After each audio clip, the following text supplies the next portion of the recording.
L'acte de naissance est en réalité une obligation monétaire. Tout a commencé il y a environ 100 ans, au début du XXe siècle. Le gouvernement américain était en difficulté. Il s'apprêtait à faire faillite. Ainsi, en 1910, plusieurs hommes d'élite se sont réunis dans un lieu secret afin d'élaborer le plan visant à tromper le peuple américain et ensuite mondial grâce à l'intervention du Vatican, en permettant à une banque centrale d'entrer dans le pays. À peine 2 ans plus tard, en 1912, ce fut le début du nouveau système économique dans lequel votre acte de naissance est devenu une obligation monétaire.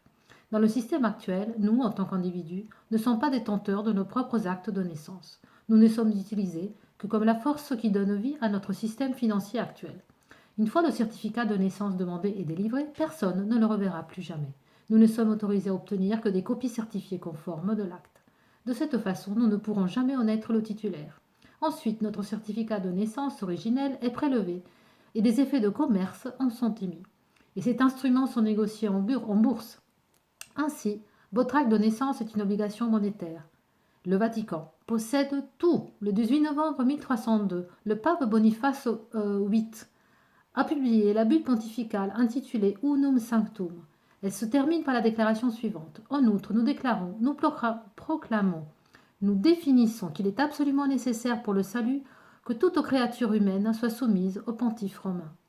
Puisque la bulle a déclaré que le pontife romain a le contrôle suprême sur le monde matériel, il déclare que les corps, notre corps, est gouverné par l'âme et l'âme est gouvernée par le souverain du spirituel. Donc, le pontife romain est gouverneur de à la fois l'âme et le corps. Fondamentalement, ce qu'il dit, c'est que toutes les âmes du monde appartiennent à l'Église catholique romaine. Ils vous ont enregistré avec un code numérique, tout comme la banque détient les titres de propriété de votre voiture parce que vous leur êtes redevable. En fait, votre carte de sécurité sociale vous est délivrée avec votre nom en lettres majuscules, ce qui indique un bien lié à une société. Nous faisons partie du catalogue des ventes.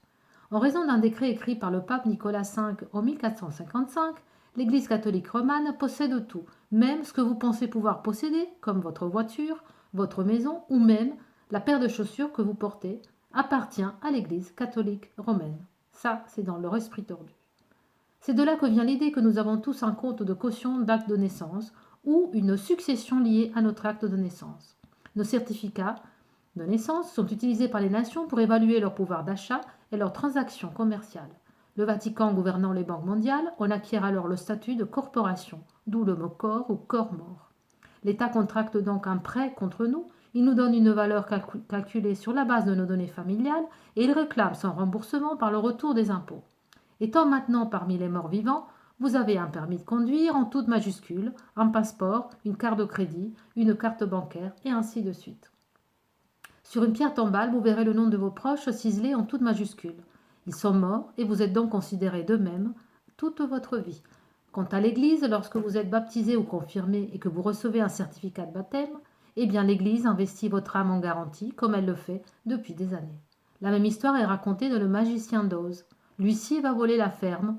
Il y a le Tin Man qui représente le numéro d'identification fiscale.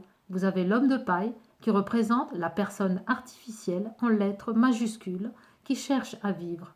Et le lion, lâche, qui doit s'instruire et combattre le système pour recouvrer ses droits. À vos recherches maintenant.